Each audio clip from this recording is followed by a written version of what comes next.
ምናልባት ስሞል ስኬል የሆነ ዳሜጅ ሊያደርስ የሚችል 1 2 3 ድሮን ሊይዙ ይችላሉ። ለምን ድሮን በዚህ ሰዓት በጣም የሚካበድ ነገር አይደለም። ለመሸነፋቸው አንድ ምክንያት እሱን ተሸነፍና አይሉም። አክቹአሊ አስገድደን ነው ተፈራረምነውም ብሎናል። የሚገርም ነገር ቁሞ ቀር መሆናቸው እንዳለ ሆኖ ከዘመን ጋር መሄድ የማይችሉና መገንዘብ የማይችሉ ነገሮችን ክሪቲካሊ ማየት አለመቻላቸው እሱ እንዳለ ያዝላቸው። ኤርትራዎች ምን እያሉ መሰለ አሁን ነው ጊዜው ብለዋል። አሁን ነው ጊዜው ማለት ምን ማለት ነው? 100% እርግጠኛ ሆኜ እንደገና ልንገርህ። ትላንትና አንድ የፋኖ አመራር ሚድ ሌቨል ላይ ያለ አመራር ትግራይ ቆይቶ ከትግራይ ኃይሎች ጋራ የተወሰነ ቀናት እዚህ ሽራሮ አካባቢ ቆይቶ ከዛ መቀሌ ደግሞ ኮመን ሚቲንግ ተደርጎ የመጣበት ነገረኝ ሰው አለ። ኦዲዮም አለኝ በእጄ ላይ። ባለን ልካችን ተነጋግረን አገሪቷ ውስጥ የሚፈልገውን ጥቅማችን አስከብረን እንኖራለን የሚል ፍላጎት የላቸው አለስ ካልተደመሰሱ በቀር። ይህን እርግጠኛውን መናገር ይችላሉ። የአማራ ገበሬ ለአርሚ 7 ምግብና ስንቅና ውሃን እያቀረበ ቀዝቃዛ እያቀረበ ነው ያለው። ይሄ ነው እየተፈጠረ ያለው ሰሞኑ እንቅስቃሴ። ወደን እኮ አይደለም። በደርግ ጊዜ እኮ ስፔሌዎችን ሰብስበን አደራጅተን አሰልጥነን አንድ ትልቅ ሱዳንን እንዲካፈል፣ ይሄ ማለት ጠላታችን አንድ የነበረውን ከፈል ነውና ወደ ግማሽ ያመጣማል። የኢትዮጵያ ብሔራዊ ጥቅም የተከበረበት ሂደት ነው። እንግዲህ አልቡራን ጠንክሮ ቢወጣ ነገ እኮ እስከ ጎንደር እኮ ነው ክሌም የሚያደርገው። ጀዋር ጎንደርን ውሰዱ እያለን ነው እሱ ነው እያለ ያለ። አሁን ግን በዛም በዚህ አዋጊ ምንባይ አክቲቪስቱ አታጋዩ ምናምን ሆኖ መጡ ሰዎች እውቀታቸው ታች ነው ቁልቁል ጉድጓድ ውስጥ ነው አለ። አንዱ ምንድን ነው አለ ከሰይጣን ጋር ምን ይተባበራለን አለ። እኛ ብቻ የመንግስት ይፍረስ እንጂ ከሰይጣን ጋር እንተባበራለን አለ። አት ሃየር ሌቨል ያለው መንግስት ኦፊሻልም ቢሆን በዚህ ጉዳይ ላይ ዝንፍ የሚያደርግ ከሆነ የመተቸት ወደ ኋላ የምንልበት ምንም አይነት ነጥብ የለም። እንዳለ እነ መለስና ኢሳያስ ከሱዳን በሚሰጣቸው እንትን አይደለ እንዴ በግብጽ በኩል ከግብጽ በሱዳን ምላክ ቤዛቸው የት ነበረ? ዛሬ ኢትዮጵያን ባህር አልባ አድርጎ ያስቀራት ያ ሁሉ መዓት ወረደው በዚህ ሀገር ላይ ማለት ነው።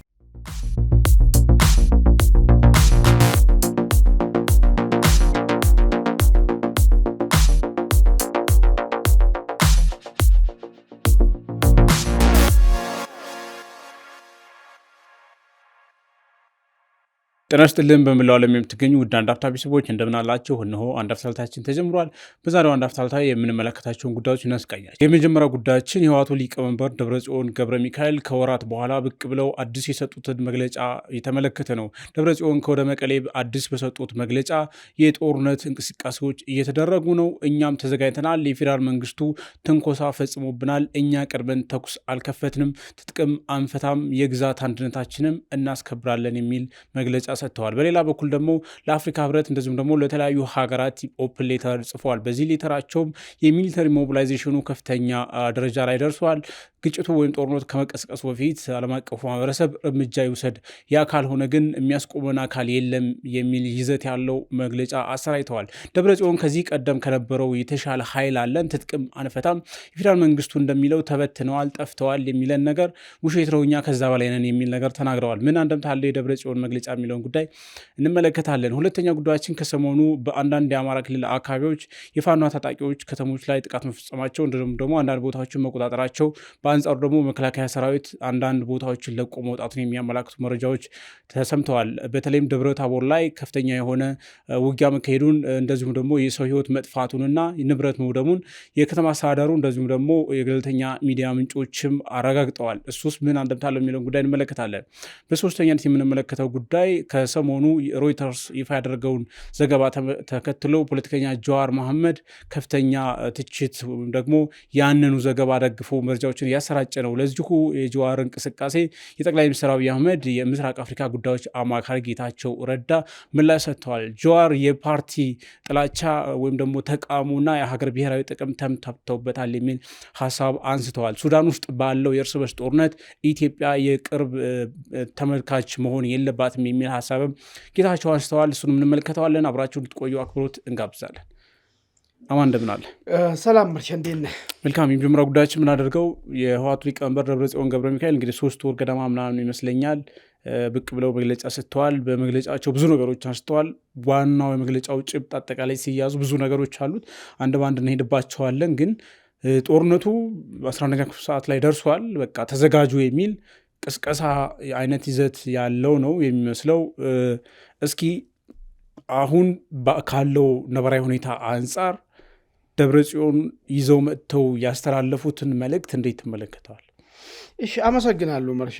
እንግዲህ ህወሓቶች በተለያየ ጊዜ በተለያየ መልክ ነው መጡት። አንድ ጊዜ በወታደራዊ ወይ ደግሞ ቲዲኤፍ በሚል መልክ መጥቶ ተገልጾ መግለጫዎችን ይሰጣሉ። በሌላ ጊዜ ደግሞ ምንም ህጋዊ ግራውንድ የሌለው በምርጫ ቦርድ የተሰረዘ አሁንም በማን አለብኝነት ብቻ የሚንቀሳቀስ ጉልበቴ ነው የምኖረው በሚለው ህወሓት የሚባለው ድርጅትን ህልውናው እንዳለ አድርጎ በሱ ደግሞ ወጥቶ ይናገራሉ። በሌላ ጊዜ ደግሞ ጊዜያዊ አስተዳደር ውስጥ ሆኖ ደግሞ ይናገራሉ ማለት ነው። አሁን የአሁኑ ለየት የሚያደርገው ነገር ምንድን ነው? ዶክተር ደብረጽዮን ህወሓትን ሪፕሬዘንት አድርጎ ነው መጥቶ ይህንን ንግግር ያደረጉት ማለት ነው። ኦኬ፣ ችግር የለውም እሱ ማንኛውም ያው የተለመደ ነገር ስለሆነ። ነገር ግን ጉዳይ የሚያደርገው ነገር ምንድን ነው? ምን ይዞ መጡ? ለምን በዚህ ሰዓት በዚህ ሁኔታ ነገሮችን መግለጽ ፈለጉ? ይህን የገለጹበት ነገር ከዚህ ከገለጹበት ነገር ጋር ተያይዞ ምን ሊፈጠር ይችላል? ምን አመላካች ነው የሚለው ነጥብ ነው ዋናው ነገር ማለት ነው። እንግዲህ ዶክተር ደብረጽዮን በሰጡት መግለጫ ላይ አንደኛ ባለፈ በጠለምትና ማይ ጠበሬ አካባቢ የተደረገውን ጦርነት አንዳንዶቹ ዳቦ ስም ሊያወጡለት ሲፈልጉ ግጭት ነው ምናምን የሚሉ ነገር አለ። ግጭት አይደለም፣ ደንበኛ ጦርነቱ ተካሂዶ በዚህ ጦርነት ላይ ምንም ህወሓት ወይ ደግሞ የትግራይ ኃይሎች ተከላካይ እንደነበሩ፣ ምንም እነሱ አጥቂ እንዳልሆኑ፣ የተተኮሰባቸውን እንደመለሱ በማስመሰል አዲስ የውሸት ትርክት ነው ይዞ መጡት ማለት ነው። ያልታደሰ ደግሞ ስንንቀሳቀስ ነበር ወደዛ ብለዋል። አይ ከዚህ ውጭ ሌላ ማሳመኛ ነገሮችን ማንሳት እንችላለን። በፊት የተነገረው ነገር እኛ ግዛታችን ህገ መንግስታዊ ግዛታችን ይላሉ። ህገ መንግስታዊ ግዛታቸው ሲሉ ባይዞ ብዙ ጊዜ ግልጽ ማለት ያለበት እስቱና አሁን ለሰው ህገ መንግስታዊ ግዛታችን ሲሉ በህገ መንግስት ላይ የት አለ? ይሄኛው ወደ አማራ ይካላል፣ ይሄኛው ወደ ኦሮሚያ፣ ይሄኛው ወደ ትግራይ ምናምን ምን ነገር ነው እኛ የምናነሳው? ለምን እነሱ የጻፉልን እዚህ ያለውን ህገ መንግስት ስለምናስብ ማለት ነው። እነሱ ግን የምታታባቸውና የኛውንም ያኛውንም የጻፉት ራሳቸው ስለሆነ የክልሉ ህገ መንግስት እንደ ኢትዮጵያ ህገ መንግስት አድርጎ ሊነግሩ ይፈልጋሉ። እሱ ላይ ሉዓላዊነትንም ይጠቅሳሉ። ህገ መንግስታችን ላይ የተቀመጠው ግዛታችን ይላል። እነሱ ህገ መንግስት የጻፉት ህገ መንግስት ላይ የትግራይ ክልል እስከዚህ ድረስ ምናምን የሚል ነገር ስላለ ድንበር ስላለው ማለት ነው። ከዛ ይህን በህገ መንግስታችን ላይ የተቀመጠውን ግዛት ለመኖ ጠየቅነው ልመለስልን ስላልቻለ በጉልበታችን እናስመልሳለን፣ ተፈናቃዮችን ወደ ቀያችን እንመልሳለን ብሎን ነግሮን 15 ቀን ውስጥ ባልሞላ ጊዜ ይህንን ጥቃት ፈጸሙ በጠለምት በኩል። ከዛ ጉዳቱ የባሰ ሆነ። በሌላ አነጋገር ቅድም አንተ ያነሳሁን ጀነራል ታደሰ ያነሱትን ሞከርኖ ግን ጦራችንን መልሰናል ነው ያለው አይደል? ይህንን በካደ ሁኔታ ዶክተር ደብረጽዮን ብቅ ብሎ ይህን ነገር ለምን ተናገሩ? ሪሊ አሁን ይህን ስታስበው እነዚህ ሰዎች መዘላበት ጀመሩ እንዴ ብለህ እንድትገምት ታደርጋለህ። እንደዛ አይደለም ግን ሆን ተብሎና ታቅዶበት ነው። ታቀደው ነገር ምንድን ነው? አሁን ለአፍሪካ ህብረት ሰሚትም ስላለ ለአፍሪካ ህብረት ደብዳቤዎች እየጻፉም ስለሆነ የዚህ ሱዳን አካባቢ ያለውም ችግር ግለቱ መልኩን እየቀየረ ስለመጣ አዲስ ፈጠራ ትርክት ፈጥሮ መንግስት አጥቂ ነው። እኛ የፕሪቶሪያል ስምምነትን ተቀብለን ቁጭ ብንሉ እንኳን እሱንም መፈጸም ቢያቅቶም ደግሞ አሁንም በልውናችን መጣ ሊያጠፋን የሚለውን ነገር ትርክት ለመፍጠር አስቦ ያስቀመጧት ነገር ነው። ነገር ግን ከሱ ጋር ወረድ ብለው እዚህ ጋር የፕሪቶሪያን ጋራንቲ ነው የሚጠይቁት። ያደራደራችሁን ኃይሎች አፍሪካ ህብረት እና አሜሪካ ሪፕሬዘንታቲቭ ለምን ዝም ትላላችሁ? የተግባራዊ አድርጉ የሚል ጥያቄ ነው የሚያነሱት። እኛውንም በህግ ማዕቀፍ ስር ብቻ ችግራችን እንዲፈታ ጠያቂዎች ነን የሚል ነገር በህግ እንደሚተዳደርና ለህግ ተገዢ መሆናቸውን ለመግለጽ ለማታለል የተጠቀሙበት ነገር ነው። ነገር ግን ወረድሉና ትጥቅንማ አንፈታም እኛ መንግስት የሚፈልገው ሁሉንም መሳሪያ ከእጃችን ወስዶ ምንድን ነው ያሉት? ብዳርስም ሽንኩርት መክፈያ ብቻ እንዲኖረን ነው። ሽንኩርት መክፈያ ማለት ይሄ ከጥይት ዕቃ የምሰራ እንትን አለ፣ እሱን ነው እያሉ ያሉት። አሁን ይሄ ምንድን ነው ፕላይ ብትል ደግሞ በሌላ አነጋገር ደግሞ እነሱ አንቀጽ 607 ላይ ፈረሙት ነገር የመጀመሪያ ለምንም ቅድመ ሁኔታ መሳሪያ ትጥቅም መፍታትን ነው ያመኑ የተቀብለው መጡት። እሱም ደግሞ አናረግም፣ ይህም በፍጹም መቼም አጠብቁ እያሉ ነው ያሉት። ለምን ነው አሁን እዚህ ጋር ደግሞ ማለት ነው ለምንድን ነው አጠብቁ እያሉ ያሉት? ምን ማስተላለፍ ፈልጎ ነው ይህን ነገር ደግሞ ያነሱት የሚለውን ነገር ካየን አሁንም ከምንም ጊዜ በላይ ለጦርነት ዝግጁ የሆኑ በአንድ እጃቸው ሰላምን የሚናገሩ ነገር እየመሰሉ በሌላ እጃቸው ግን ለጦርነት በጣም ከምንም ጊዜ በላይ እየተዘጋጁ መሆናቸውን እየገለጹ ነው ያሉት ማለት ነው። ከዛ ወረድሉና ምንድን ነው የሚሉ አቂማችን እንደ 2013 አይደለም አሉ። ቬሪ ኢምፖርታንት። ከ2013 የተሻለ አደረጃጀት የተሻለ ትጥቅ ላይ ነው ያለ ነው አሉ። እንግዲህ 2013 እንደምታስታውሰው የኢትዮጵያን 70% በላይ የሰው ኃይልም ሆነ መሳሪያም ኃይልም ሰሜን ይዙ ነበር። እሱን ነው በእጃቸው ያዙት። አሁን ከሱ የባሰ ነገር ነው ያለን ያሉት። ምንድን ነው? ምን ስለተፈጠረ? ምን ሊነግሩን ፈልጎ ነው? ትግራይ ክልል ውስጥ ደጋፊዎችን ለመፍጠርና ጸንቶ ከነሱ ጎን እንዲሰለፉ ለማታለል ፈልጎ ነው? በኋላ የምናነሳው ነገርም አለ።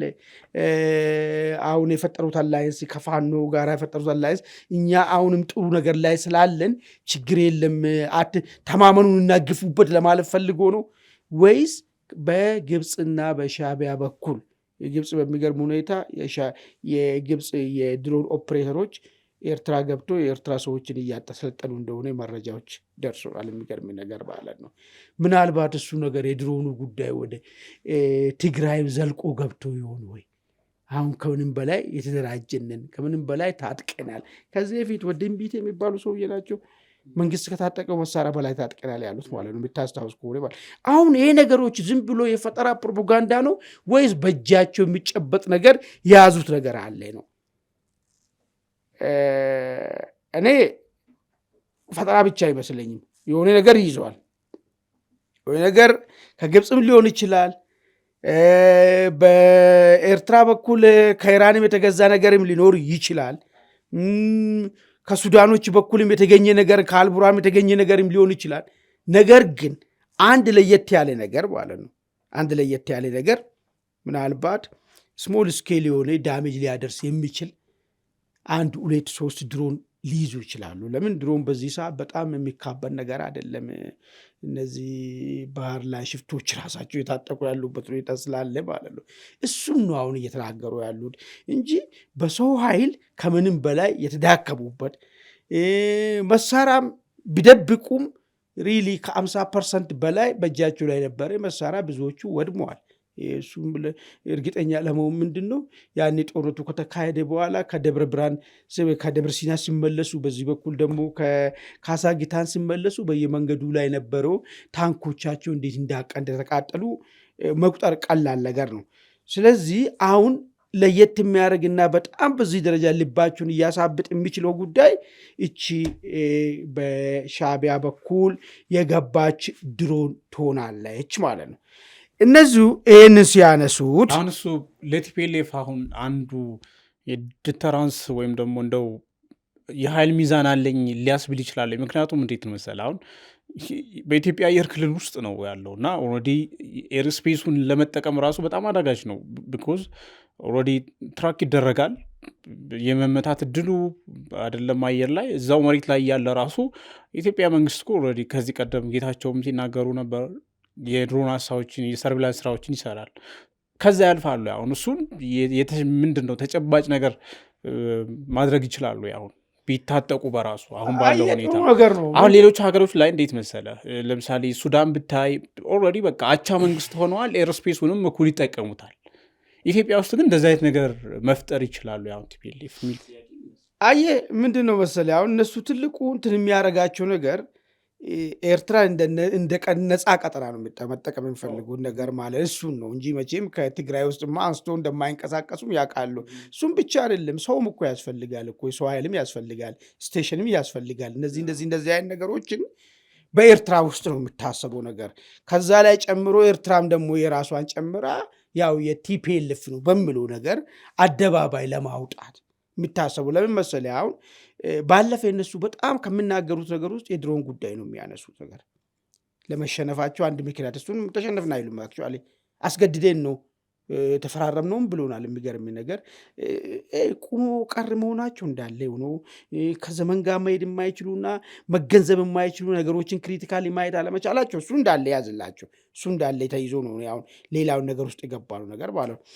ስለዚህ እቺን የሻዕቢያን ግዛትን ተጠቅመን ትልቅ በቃ አንድ ድሮንም ቢሆን ሰምተሃል? አንድ ጊዜ አቶ ጌታቸው የድሮንን አቅጣጫ የሚጥል ሰው ይመጣል ተብሎ 30 ሚሊዮን ዶላር በላ ምናምን ብሎ ምን ያህል ስለ ድሮን ማለት ነው እንትን እንደሚያደርጉ ማለት አሁን የሆነች ድሮን ተገኝተዋል ከተባለ በቃ ጫወታ ያለቀ ነው አይን ነገር አድርጎ ነው በነ ምግቤ መንደር በነ ደብረጽዮን አካባቢ የሚታሰበው ነገር ማለት ነው። ድሮን እንዴት ነው በድሮን ሊወድም ይችላል ወይ የሚለውን ነገርም የላቸውም። ጽንሰ ሀሳቡም አስተሳሰባቸውም እስከዛ ድረስ ሄዶ የሚያስብም አይደለም፣ ማሰብም አይፈልጉም እነሱ እሱን ነገርም ማለት ነው። እነሱ የሚያውቁት በብሬንና በታንክ መዋጋት ነው።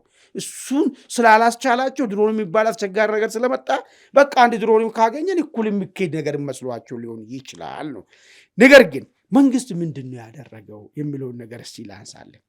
እንግዲህ አዲስ ዜና ወጥተዋል።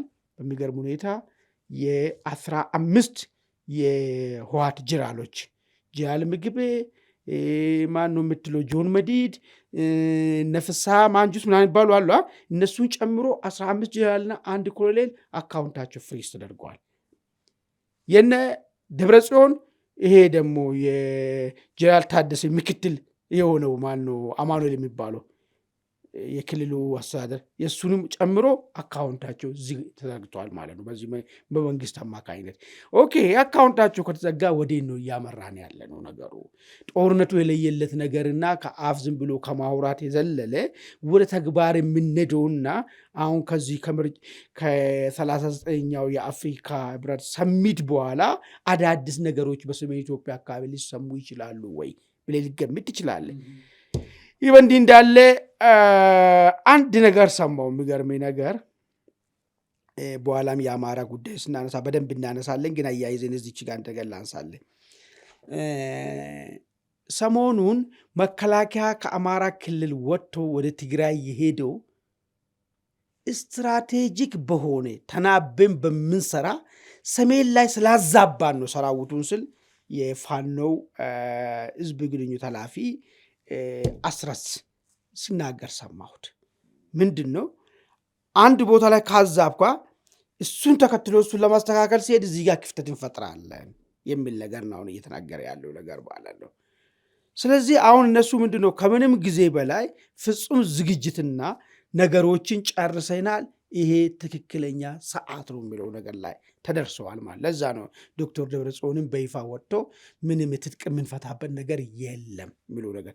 ትጥቅ የምትፈታበት ነገር የለም ካልክ ሲምፕሊ ምንድን ነው ማለት ነው ከፕሪቶሪያል ከመሄዳቸው በፊት ተጥሷል ይላል። በነገራቸው ከመሄዳቸው በፊት አሁን ተጥሷል ጣሱ ቃል አይመቸኝም። ብቻ ከተማውን ደቡብ አፍሪካ ከመሄዳቸው በፊት ወደ ነበረው ነገር ነው። ደቡብ አፍሪካ ከመሄዳቸው በፊት የነበረው ነገር ምንድን ነው? ሸጥ ለሸጥ እየተሯሯጡ መመታታት፣ በድሮን ማጋየት፣ ወደ እሱ ነው የምንመለሰው ማለት ነው። ሌላ ምንም ነገር የለውም ማለት ነው። በቃ ማሰብ ያለብህ አይ ከፕሪቶሪያል በፊት ጦርነት ውስጥ ነበሩ፣ ጦርነት ውስጥ ይገባሉ። ግን ህወሓታውን የዛን ጦርነት ውስጥ ለመግባት የሚችልበት ቅድም ካስቀመጥነው ውጭ እሱን የሚያተማምኑ ከወደ ኤርትራ ምንድን ነው እየተባለ ያለው የሚለውን በጣም ወሳኝ ነገር ነው። ኤርትራዎች ምን እያሉ መሰለ? አሁን ነው ጊዜው ብለዋል። አሁን ነው ጊዜው ማለት ምን ማለት ነው?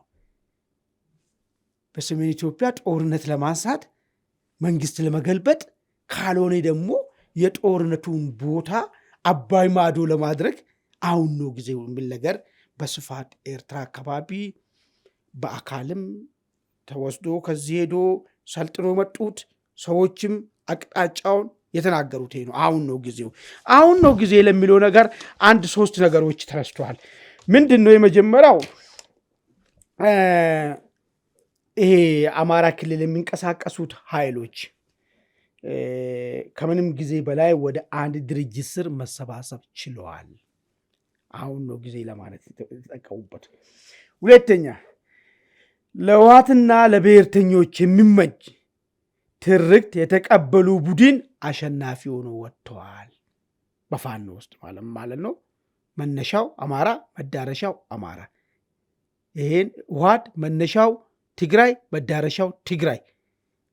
ኦሮሞ ነጻነት ሰራዊት መነሻው ኦሮሚያ፣ መዳረሻው ኦሮሚያ የሚል ትርክትን ይሄ ትርክት ገዢ ሆኖ በፋኖ ውስጥ መውጣቱ ማሸነፉ ትልቅ ምቹ ሁኔታ እንዲፈጠር አድርጎታል የሚል ነገር አለ።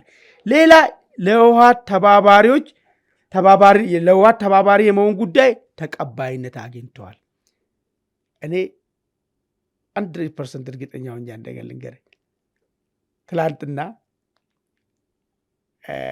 አንድ የፋኖ አመራር ሚድ ሌቨል ላይ ያለ አመራር ትግራይ ቆይቶ ከትግራይ ኃይሎች ጋር የተወሰነ ቀናት እዚህ ሽራሮ አካባቢ ቆይቶ ከዛ መቀሌ ደግሞ ኮመን ሚቲንግ ተደርጎ የመጣበት ነገረኝ ሰው አለ። ኦዲዮም አለኝ በእጄ ላይ። ይሄ ለህወሓት ተባባሪ የሆነ ኃይል ተፈጥሯል ማለት ነው ፋኖ ውስጥ ማለት ነው። እና ሶስተኛና መጨረሻው ምንድን ነው? የኢትዮጵያ ችግር የሚፈታው በብሔር ኃይሎች ውይይት ብቻ ነው የሚለው ሀሳብ ገዢ ሆኖ መጥቷል። ስለዚህ ይሄ ገዢ ከሆነ ገዢ ማለት ጫካ ውስጥ ነው፣ ከተማ ላይ አይደለም ያወራሉ። ጫካ ውስጥ ገዢ ሆኖ መጥቷል። ይሄ ገዢ ከሆነ አሁን ነው ጊዜው ጫወታውን ጀምሮ ጫወታውን መጀመር ብቻ ሳይሆን የጫወታውን ትልቁ ሜዳን አባይ ማዶ ገብረ ጉራቻ ላይ ማድረግ የሚቻለው የሚል ግምገማና ቃል ኪዳን በኤርትራ ምድር ተደረገ። ይሄንን ነው አሁን ዶክተር ደብረጽዮን ይሄን አይነግሩም ፊት ለፊት። እዚህ ጋር ግን መጡና ትጥቅም የሚፈታ ነገር የለም፣ ከምንም ጊዜ በላይ እኛ የተደራጀንን ከ2013 ዓመተ ምህረት ያን የነበርንበት ቦታ ላይ አይደለንም ብሎ የሚነግሩን በሰው ኃይል ወይ በታጠቁ ወይ በምናምን ብቻ አይደለም። እሱማ እንደማይሆንም እናውቃለን። ይሄ አሁን ያለው የፖለቲካ መደላደል አዲስ አሸናፊ የሆነ ገዢና አዲስ ትብብር ተፈጥሯል የሚል ነገር ለማስቀመጥ ፈልጎ ነው። ምናልባት እንግዲህ ከዚህ ጋር ተያይዞ ጦርነት ይከሰታል ወይ አይከሰትም፣ እኔ በቅርብ ቀናቶች ውስጥ ወሳኝ የሆኑ ነገሮችን የምናይ ይመስለኛል ማለት እሱ ነው የምታይ። በዲፕሎማቲክ ጫና የሚረግብበት እድል ይኖራል ብላ አታስብ? ምክንያቱም አሁን ብዙዎች ኢንሁማን ራይት እንደዚሁ ከሰሞኑ እንትን ብለዋል። አንቶኒዮ ጉተሬዝም እንደዚሁ አዲስ አበባ መጥተዋል። አፍሪካ ህብረትም ጉዳዩን እንግዲህ በንግግር ይርገብ የሚል አቋሞች አሉ። አሜሪካም ላይ እንደዚሁ አውሮፓ ህብረትም በቲፒኤልኤፍ በኩልም እንደዚ አይነት ነገር አለ። እንግዲህ ፕሪቶሪያ ያሉትን አልቀበልም ካለ አዲስ ስምምነት የማድረግ ፌዴራል መንግስቱ በኩል ምንም ይሄን የተባለ አደባባይ አቋሞችን አላየንም እና እሱስ ምንም ተስፋ ጭላንጭል አይታየም። ምንድነው መሰለህ ምንድነው የሚፈልጉት እነዚህን ሰዎች የሚፈልጉት ፍላጎት የራሳቸው ፍላጎት ነው ወይስ ተያያዥ ፍላጎት ነው የሚለውን ነገር ነው ማሰብ ያለብኝ ማለት ነው። ቲፒኤልኤፍ ምንድነው አሁን እስካሁን ድረስ ፕሪቶሪያ ከተፈረመ ስንት ዓመቱ ነው? ዛሬ 3 ዓመት። ምንድነው ያየ ነው ያለ ነው? ከጊዜ ወደ ጊዜ መግዛትና ጠንክሬ መልሼ ኢትዮጵያ ውስጥ ያለው ችግር ሲፈጠር እኔ የተሻልኩ ከሆንኩ ችግሩ ሰብሬ ገብቼ የራስን ኢንትረስት አስከብራለሁ። በሌላ አነጋገር ማለት ነው ዶክተር ደብረጽዮን ጠቅላይ ሚኒስቴር አድርጌ ባታየው ለዶክተር ደብረጽዮን አሽከር የሆነው ወይ ከአማራ ወይ ከኦሮሞ ወስጄ ጠቅላይ ሚኒስቴር አድርጌ እንመራለን የሚል ነው ህልም ነው ያላቸው እነሱ እንጂ እንደዚህ ቁጭ ብሎ ባለን ልካችን ተነጋግረን አገሪቷ ውስጥ የሚፈልገውን ጥቅማችን አስከብረን እንኖራለን የሚል ፍላጎት የላቸው አለስ ካልተደመሰሱ በቀር። ይህን እርግጠኛ ሆኜ መናገር እችላለሁ። ሁለተኛ ነገር ነው ይህን ዶክተር ደብረጽዮን ጀርባ ላይ ያለው ሀሳብ የሻዕቢያ ሀሳብ ነው። ሻዕቢያ ምን ይፈልጋል የሚለው ነገር ጉዳዩን በጥልቀት ስታየው ወይ ኢትዮጵያን ማተራመስ ወይ መጥፋትን ነው አማራጭ የሚያደርጉት እንጂ በዛ መካከል ላይ የመነጋገርና በድርድር ሊፈታ የሚችል ሀሳብ የለው። ስለዚህ እያንዳንዳቸው ኃይሎች የሚያመጡት ሀሳብ የራሳቸው ፍላጎት ብቻ አለ። ከጀርባ ሌላ ጣጣ ስላለ በራሳቸው የሚወስኑበት ሁኔታ ስለሌለ በድርድር ብትለው ምንድን ነው አሁን ከባለፈ ከፕሪቶሪያ እንግዲህ ሁላችንም የተበሳጨንበት ዘመን ነበር። ለምን ቲፒኤልኤፍን ሙሉ ለሙሉ ማስወገድ የሚቻልበት ሁኔታ እያለ መንግስት ለምን እዚህ ውስጥ ገባ የሚል ለምን ጫናው አልተቋቋም የሚል ጥያቄዎች ሲነሱ ነበር። ይሄ ማለት ለቲፒኤልኤፍ ትልቅ ፌቨር የነበረው ድርድር ነበር። ያ ድርድር እሱን ካልተቀበለ ቲፒኤልኤፍ ይፈልጋል ካልኩ ቅድም የነገርኩ ነገርን ነው ሁሌ የሚመኘው። ያን የሚመኝ ኃይል በየትኛው ጫና ነው አሁን መጥቶ እንትን ልልበት የሚችለው? ሁለተኛ የዓለም ኦርደር እየተለወጠ ነው ያለው። አሁን እንደ ያኔ ወደዚህ የሚያይ ብቻ የለም። አሁን ጉዳዩ ያለው ሌላ ቦታ ላይ ነው። ነዳጁ ያለበት ቦታ ላይ ነው። ሀብቱ ያለበት ቦታ ላይ ነው። አሁን እንደ ባለፈው አሁን መልሶ ወደ መደባደብና ወጠቃቃት መጣ። ያኔ በየቀኑ የወጣ ያ መግለጫ የሚሰጥ አካልም ይኖራል ብለህ አገምት። ይለይላቸው ሁሉ ልንባል እንችላለን። ስለዚህ እኔ አሁን በድርድር ባህሪውም ስላልሆነ ማለት ነው ቲፒኤልኤፍ ባህሪም ስላልሆነ፣ ሁለተኛ ሻዕቢያን ባህሪ ስላልሆነ በዛ ይፈታል የሚል ህልም የለኝም።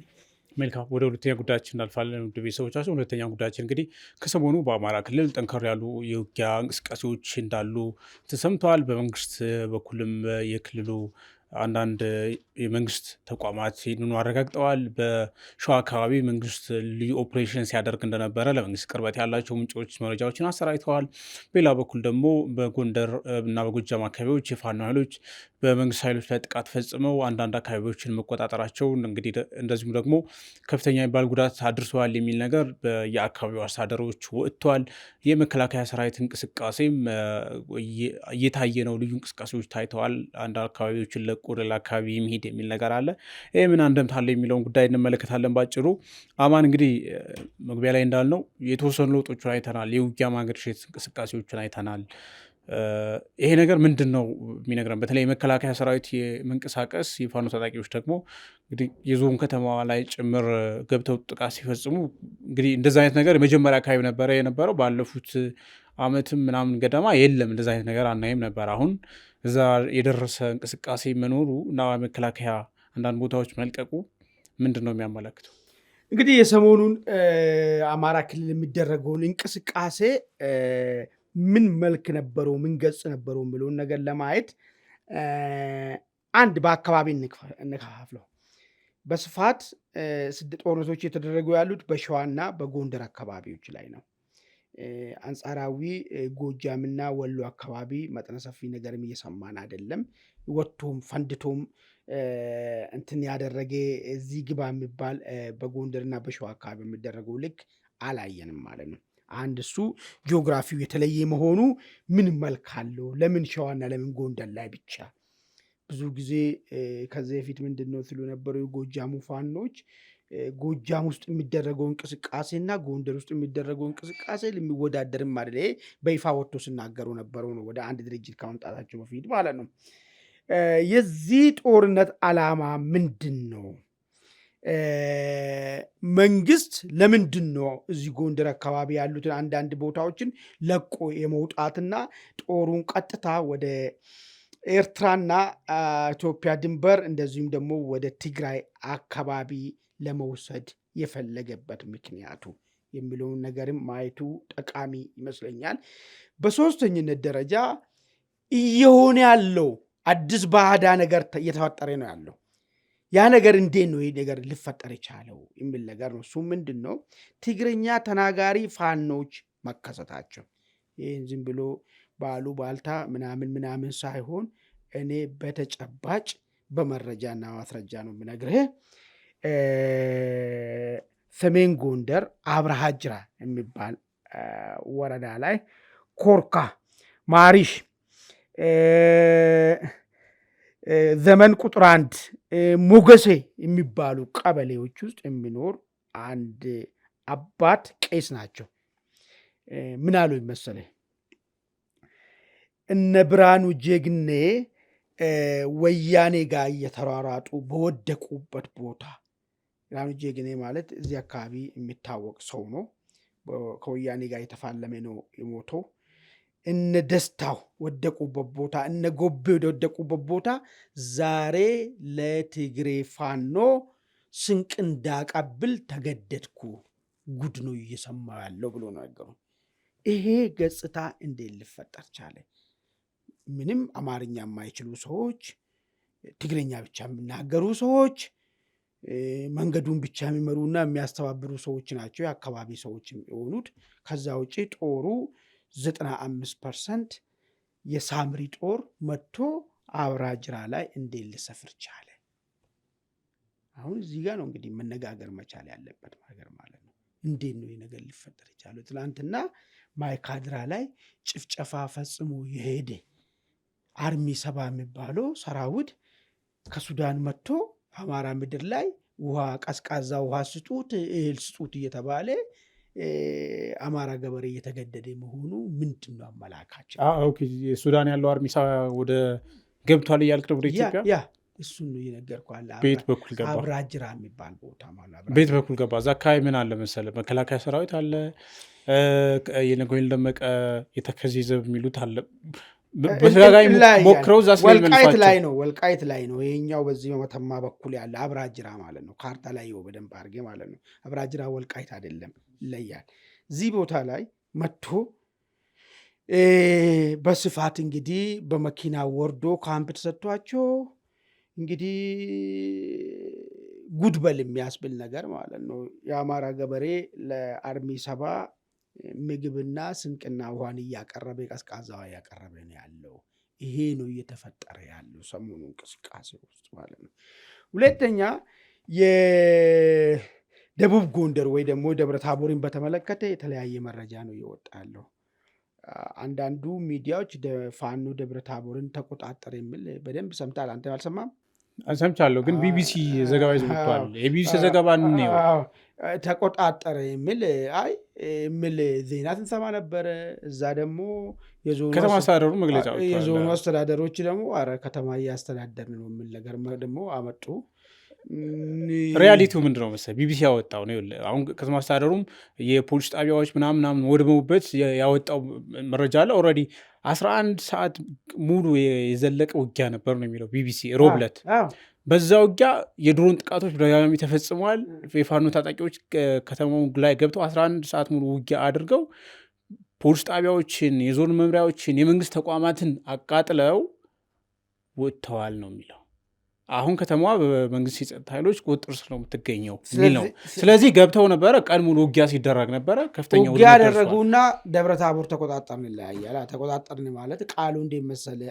እኔ አሁን ገለልተኛ እንዲያወጣውን እየነገርኩ ነው። እዛ ላይ ተመስርተን እንድነጋገር አይደለም። እኔም እኮ ጋዜጠኛ ነኝ እኮ አጣራለሁ እኮ እኔ በገለልተኝነት አጣራለሁ። እኔ አሁን ደብረ ታቦር ያለውን አመራር ህዝቡን ለማናገር እድል አግኝቻለሁ።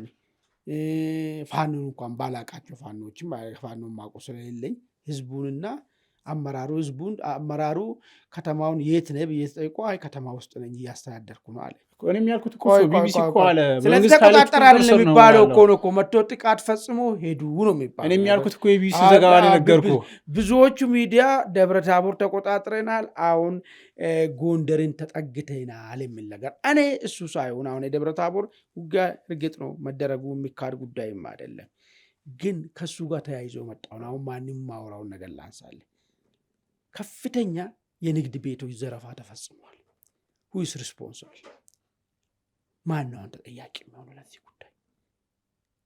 ቀን አወጣልሃለሁ እኔ ሲመጣ ፀሐይ ወጣልሃለ ብልጽግና ትሆናለህ ብለህ ከርመህ አንተ ወጥተህ በአንድ ቀን ባደረግከው ትርምስ እኔ ትላንትና ነግጄ የምኖር የነበርኩ ሰውዬ ሲዘረፍ ማን ነው ሪስፖንስብል የሚሆነው ነገር? ነዋሪዎች አነጋግረህ ነው እሱ የሰማው? የቢቢሲ ዘገባ ላይ ቆይ እንደዛ አይነት ነገር የለውም። ቢቢሲ ያወጣው ላይ ሰዎች ተገለዋል፣ የመንግስት ተቋማት አብዛኞቹ ፖሊስ ጣቢያዎች ምናምን ናቸው በስም ነው የሚጠሯቸው፣ ወድመዋል፣ ሰላማዊ ሰዎች ሞተዋል፣ ንብረት ተዘረፈ የሚል ነገር አላየውም ዘገባው ላይ። እኔ የከተማ አስተዳደሩ መግለጫው ላይ ደግሞ ወራሪ ኃይል ዘራፊ ኃይል መጥቶ ንብረት አወደመ የሚል ነገር አውጥቷል። ይህን ፕሮግራም አሁን እናንተ ስንነጋገር ደብረ ታቦር ውጭ ሀገር አይደለም እዚሁ ኢትዮጵያ ውስጥ ያለው የደብረ ታቦር ነዋሪዎች ያዳምጣሉ። የሚገርም ነገር ንብረቱን የተዘረፈበት ባለሱቅ ነግዶ የሚኖር ትናንሽ ነገር የተዘረፈበት ይመሰክራል። የሚገርም ነገር ማለት ነው፣ ምን ያህል ዳሜጅ እንደደረሰ ማለት ነው። እኔ እንደዚህ አይነት ነገር ሪስፖንሲቢሊቲ ማን ነው የሚወስደው? መታየት መቻል አለበት ነው አንደኛ ደረጃ ማለት ነው። የሚደረገው ነገር እኔን ለማደየት እኔን ሀብቴን ህይወቴን ሊቀጥፍ የሚመጣ ነገር ከሆነ ለእኔ ምንድን ነው ቤኔፊቱ የሚል ጥያቄ የሚነሳበት ሁኔታ ይፈጠራል ማለት ነው። ትላንትና ሀብት ነበረው አንተ ጥቃት መጥተህ ስለፈጠርክ ያ ሁሉ ነገር እንዳልነበረ የምሆንበት ሁኔታ ከተፈጠረ ማነው ኃላፊነት የሚወስድልኝ የሚል ጉዳይ ሊሰመርበት ይገባል ማለት ነው። ሌላኛው ነገር ግን መደበቅ የሌለበት ህወሓትና ፋኖ አንድ ላይ ጥምረት ማድረጋቸው ለአማራ ህዝብ ምን ይዞ ይመጣል የሚለውም በትክክል መታየት አለበት። እኔ እንዲያውም አሁን ነገር ምን እየመሰለኝ ነው 1980 ትግራይ ከተቆጣጠረ በኋላ ህወሓት መሻገር አቃተው አማራ ክልል። ከዛ የባህዴን ሰዎች ጋቢያቸው ስር የባህዴን ሰዎችን ይዟቸው መጡና ፊት ለፊት ሲያወጡ ትግርኛ ሰሙ። እናንተ ከየት መጡ? እኛን እናንተ ልጆችንን እያሉ ነው አታሉ ይዞ መጡ። መጨረሻ ላይ 27 ዓመት ተጣብቆብን ለመከራ ዳረጉን ይሉ ነበር የጎንደር ሰዎች። አሁንም እሱ ታሪክ ሊደገም ነው ወይ? ሳምሪን አምጥተኝ መቼም ሳምሪ ለአማራ ጥቅም ይኖራል፣ ይቀመጣል፣ አገርን ያስተዳድራል ለአማራ ጥቅም ብሎ የሚያስብ ሰው ካለ የትላንትናውን ታሪክ ወይ በትክክል አልተረዳ ወይ ደግሞ ለእኔ ሆዴ ሙላ እኔ ስልጣን ላገኝ እንጂ ስለ ህዝቡ ምን አገባኝ ከሚል ነገር የመነጨ ሊሆን ይችላል ማለት ነው። ያን ታሪክ የመድገም ነገር አይሆንም ወይ የሚልም ሌላ ጥያቄ እንዲጫር ይፈልጋለሁ ማለት ነው። ይህ ነው ጠቅላላ ባለ ሁኔታ የተረዳው ነው። እንዳልከው ነው አማን። እንግዲህ የፋኖ ታጣቂዎችና ከህወሓት ጋር ያለው አሁናዊ እንቅስቃሴ ብዙ ጥያቄ ይነሳባቸዋል ከውስጥም ከውጭም። እንግዲህ ምን ያክል ይሄዳል ሪሊ በጀኒን የሆነ ጥምረት አላቸው እስከ ምድረስ ይሄዳል ተማምነዋል ምናምን የሚለው ነገር እንግዲህ እሱ ራሱ ጊዜ የሚፈታው ነገር ነው የሚሆነው። እኛ ምንም የምናውቀው ነገር የለም። ወደ መጨረሻውና ሶስተኛ ጉዳያችን እናልፋለን። ከሰሞኑ ጌታቸው ረዳ እና ጀዋር መሐመድ እየተመላለሱ ነው። የምንልሳቸው ጉዳይ ደግሞ በሱዳኑ የእርስ በርስ ጦርነት ኢትዮጵያ ከፈጥኖ ደራሽ ኃይሉ ወይም ደግሞ በተባበሩት አረብ ኤሚሬትስ ለሚደገፈው ኃይል ሚስጥራዊ የወታደራዊ ካምፕ ቤንሻንጉል ጉሙዝ ክልል ውስጥ ሰጥታለች፣ እዛ ገንብቷል የሚል ነው። እንግዲህ ጀዋር ይሄንን ተከትሎ የጠቅላይ ሚኒስትር አብይ አህመድ አስተዳደር የሱዳን እርስ በርስ ጦርነት ውስጥ ገብቷል፣ ይሄ ልክ አይደለም የሚል አይነት ክሪቲክ በስፋት አቅርቧል። ጌታቸው ረዳ ደግሞ የጠቅላይ ሚኒስትሩ የምስራቅ አፍሪካ ጉዳዮች አማካሪ ኢትዮጵያ በጎረቤት ሀገር ጦርነት ውስጥ ወይም ደግሞ በቀጥታ ብሔራዊ ጥቅሟን የሚመለከት ጉዳይ ላይ ቆማ መመልከት የለባትም። እንደ ግብጽ ያሉ ሀገራት መሀል ገብተው እያማሰሉ ቆማ ማየት አይጠበቅባትም። ይሄ ጀዋር እያቀረበ ያለው ሀሳብ ከብሔራዊ ጥቅምና ከአንድ ፓርቲ ወይም ደግሞ ከአንድ ገዢ መንግስት መውደድ መጥላት ጋር የሚገናኝ ነገር አይደለም የሚል ነገር አንስተዋል። ይሄ ጉዳይ ከጀዋርና ከጌታቸው ባለፈም ብዙዎች እየተነጋገሩበት ነው። አማን በአንተ በኩል እንዴት ትመለከተዋል? እንግዲህ የሱዳኑ የእርስ በርስ ጦርነት አለ። በዛ ጦርነት ውስጥ የጀነራል አልቡርሃን መንግስት ለኢትዮጵያ ያለው እንትን በግልጽ የሚታወቅ ነው። ድንበር መግፋት፣ ከዛ ለቲፒኤልኤፍም አሁን ቅድም ላነሳ ነው አርሚ 70 ምሽግ መስጠት፣ ታንክ ጭምር የሚያስታጥቀው እሱ ነው።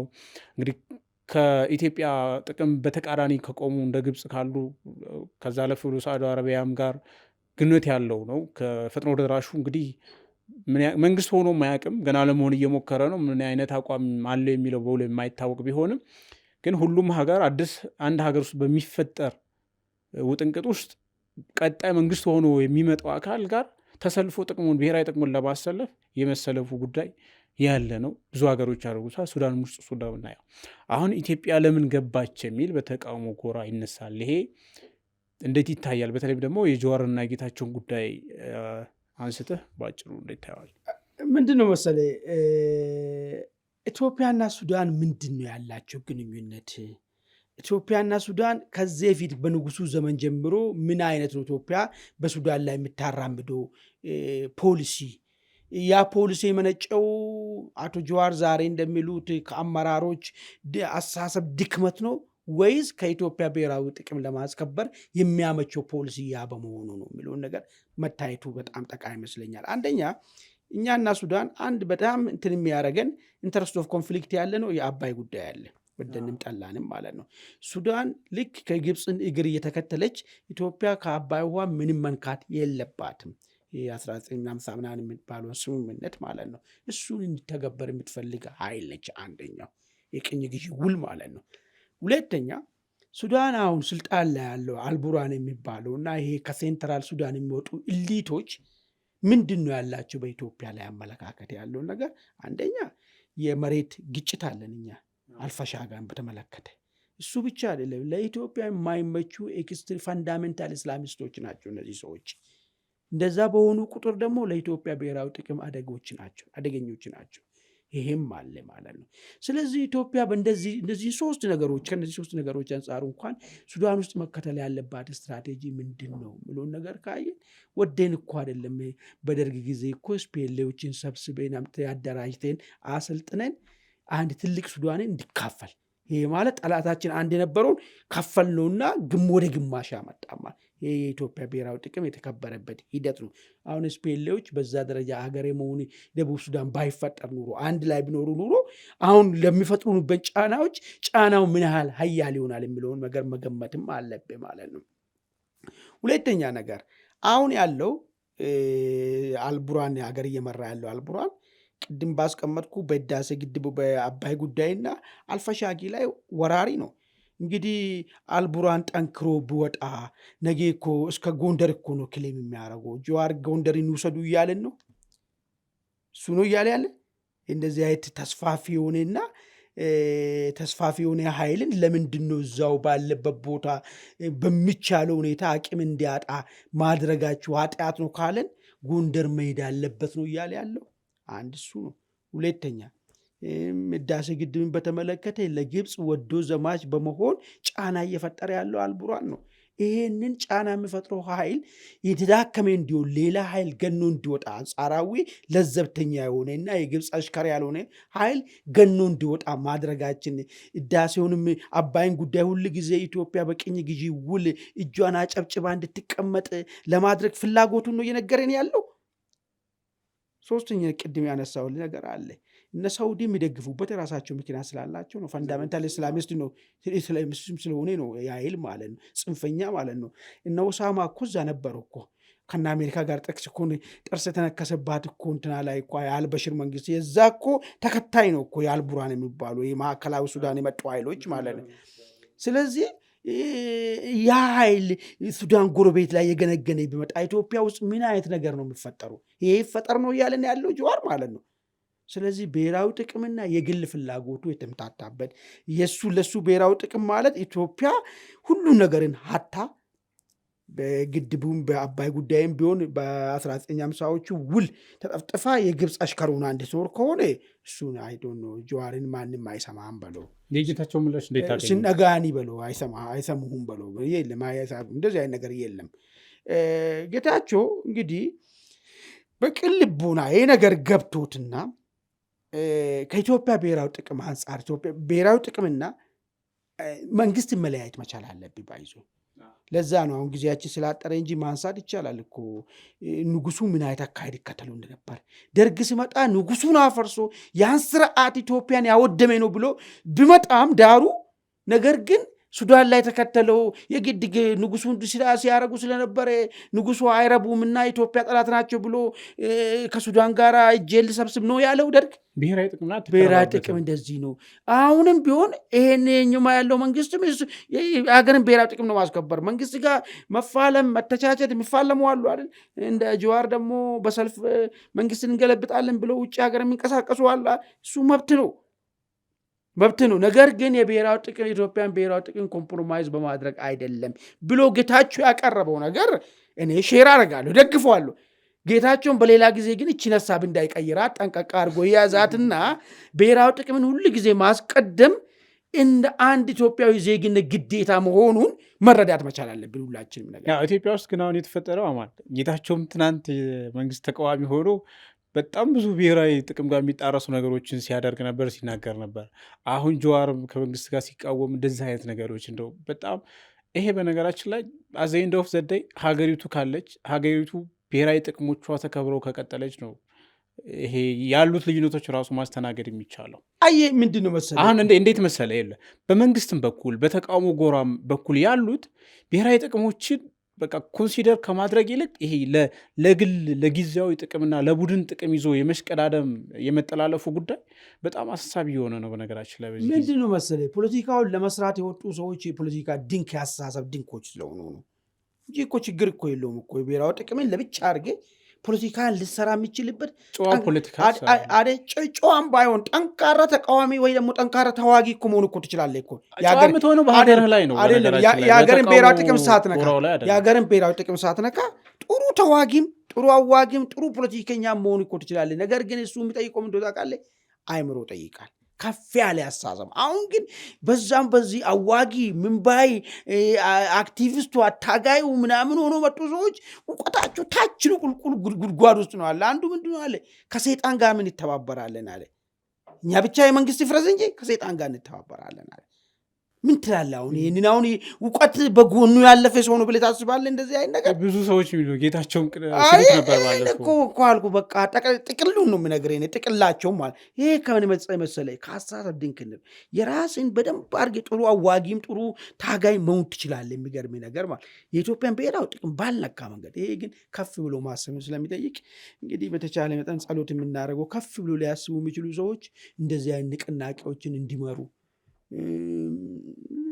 እነዚህ አሁን የመደቆ ቱር የሚሉት ደግሞ የሚችሉትን ስራ ቢሰሩ ዝቅ ዝቅ ብሎ ነገሮች ይሻሻላል በሚል ነገር ነው ምክር ልንሰጥ የምንችለው እኛ እንጂ ኢትዮጵያ ነገም ትቀጥላለች። እኔ ልጆቼ የትም ሀገር ልወስዱ አልችልም። እዚሁ ነው የምኖሩት፣ ሀገሬ ነው እኮ አለቀ።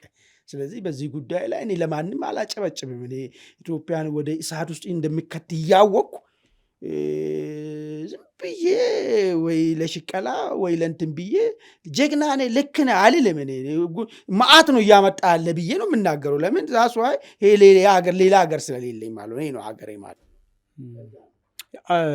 በዚሁ አንድ ጥያቄ፣ አሁን በተቃውሞ ጎራ እንደዚህ አይነት ነገር ሲነሱ ደግሞ በመንግስት ወገን ባሉ ሰዎች እንግዲህ ኢንፎርማል የመንግስት ፕሮፓጋንዳ ወይም ደግሞ የሚዲያ ክንፍ ሰዎችንም ስትመለከት፣ አንዳንዴ ባለስልጣናትም ስትመለከት የሚያንጸባርቋቸው ሀሳቦች ለዚህ ግብአት የሚሆኑ አይነት ነገር ናቸው። በነገራችን ላይ በጣም በጥልቀት ነገሮችን ካሰብ ከገመገም ከተነተንክ ከብዙ አቅጣጫ ነው። ከመንግስት ወገንም አለ እንደዚህ አይነት ነገር ሆን ተብሎ የሚሆን ሳይታሰብበት እንደዚህ አይነት ነገሮች አሉ እና መንግስት በራሱ ትልቅ ሚና አለው። በነገራችን ላይ አሁን ይሄ ሁሉንም ነገር ይሄ ለውጭ ኃይል ገፍቶ የመስጠት ባንዳ ተላላኪ ገለመሌ ኖት ኦንሊ ባይዘ ጫካ ያለ ኃይል ብቻ ሀገሬ ነው ዜጋ ነኝ ብለህ እንኳን በሀገርህ ጉዳይ የማትደራደረውን ሰው ሁላ እንደዛ ይለጥፈዋል ምናምን ነገር። እሱስ ያለው ሚና ምክንያቱም አሰኝደው ሰደ መንግስት ነኝ ያለ አካል የሀገሪቱን ብሔራዊ ጥቅም ለማስከበር ከውስጥ በራሱ ይሄ ምንድን ነው ቁርቋሶ ማቀበል የለበትም። የራሱን አዎንታዊ ሚና መጫወት አለበት የምትለው ሀሳብ ካለ በዚህ ላይ ምንድን አሁን ጭብጡ የተነሳ ነው የሱዳን ጉዳይ ይህን ስለተነሳ ነው። የሱዳን ጉዳይ ላይ መንግስት የተከተለው ነገር የአገሪቷን ብሔራዊ ጥቅም ያስከብራል ወይስ አያስከብር የሚል ፖይንት ላይ ነው። ምናልባት በሌላ ኤሪያ ላይ የሀገሪቷን ብሔራዊ ጥቅም የሚጎዳ ቆይ አሁን ይህን የተወያየንበት ይህ ጉዳይ ስለሆነ የጀዋርና እንትን ነገር ያነሳ ነው። ከዛ ውጭ ግን የሀገሪቷን ብሔራዊ ጥቅም የሚጎዳ አይደለም። ተራ እንደ አክቲቪስት የሆነ መሬት አገኛለሁ ወይ ደግሞ የወርቅ ጉድጓድ ይጨመርልኛል የቀነሰ ቀን ደግሞ ጠቅልዬ ጓዜን እጄ ይቃወማለሁ ውጭ ሀገሬ ብሎ የሚያስብ ተራ ሰው እንኳን ይቅርና አት ሃየር ሌቨል ያለው መንግስት ኦፊሻልም ቢሆን በዚህ ጉዳይ ላይ ዝንፍ የሚያደርግ ከሆነ የመተቸት ወደኋላ የምንልበት ምንም አይነት ነጥብ የለም። አገር የሚያጠፋው ያኛውም ማጠፋ ይህም ማጠፋ አገር የሚያጠፋ ከሆነ ምንም አይነት በአገር ጉዳይ ላይ ኮምፕሮማይዝ የሚደረግ ነገር የለም ነው። አሁን እሱ ይሄ ነው የኔ አስተሳሰብ ማለት ነው። ምንም አይነት ነገር አልምሮም ለምን ሌላ ሀገር የለኝም እኔ እያልኩ ነው ያለሁት ማለት ነው። በዛ ነጥብ ብዙሃን ኢትዮጵያኖችም እንደዛ ነው የሚያስቡት። ነገ ሀገርን የሚያሳጣን ነገር ሂደት ውስጥ ጥቅማችን አሳልፎ የሚሰጡ ነገር ከወጣ አይ ቲንክ መተቸት ብቻ የለም እስከ መዋጋት የምትሄድበት ሁኔታ ይፈጠራል። የሚገርም ነገር ማለት ነው የህልውና ጉዳይ ስለሆነ ማለት ነው። ስለዚህ መንግስትም ቢሆን አይማርም በዚህ ሂደት ላይ ማለት ነው። ይሄ ዝም ብሎ መለጣጠፍ ምናምን እሱን ተው። አሁን ይሄ መለጣጠፍ ጉዳይ ምናምን አይደለም። ተጨባጭ በሆነ ሁኔታ የአገር ክደት ላይ የሚሳተፍ ልክ አሁን ጀዋር እንዳነሳው ምንም እኮ ዋይት እንደ ብላክ ነው። ሱዳን ውስጥ ምንድን ነው የምንፈልገው? ሱዳኖች ከኛ ምን እንደፈልጋሉ እንደሚባል እየታወቀ ጃንጃዊ ሚሊሻን ደግፌ ሱዳን ውስጥ ሱዳን ምን ሊያደርግ ነው የሚመጣው? በደርግ ዘመን እንዳለ ቲፒኤልኤፍ ሻዕቢያን ሲያስታጥቅና አገርን አልባ ያደረገ ማን ነው? አሁን እኮ አርሚ ሰባን ያስታጥቃል። ቆይ አሁን ዳውድ አርሚ ሰባን እንልፈውና ማለት ነው እኮ እንዴ እንዳለ እነ መለስና ኢሳያስ ከሱዳን በሚሰጣቸው እንትን አይደለ እንዴ? በግብፅ በኩል ከግብፅ በሱዳን ምላክ ቤዛችሁ የት ነበረ? ዛሬ ኢትዮጵያን ባህር አልባ አድርጎ ያስቀራት ያ ሁሉ መዓት የወረዱ በዚህ ሀገር ላይ ማለት ነው። ወይ አለመገንዘብ ካለ መተው ነው፣ ወይ ደግሞ ሳውዲን ለማስደሰት ምናምን ከሆነ ጥሩ ነው፣ ይደሰቱለት፣ የሆነ ነገር ይስጡት። ነገር ግን እኛ ሌላ ሀገር የለንም ነው፣ እኛ ደግሞ እንከላከላለን ነው ጥያቄው። አመሰግናለሁ። ውድ ቤተሰቦቻችን ለዛሬው እዚሁ ላይ እንቋጫለን። በቀጣይ እስከምንገናኝ ጤና ይስጥልን።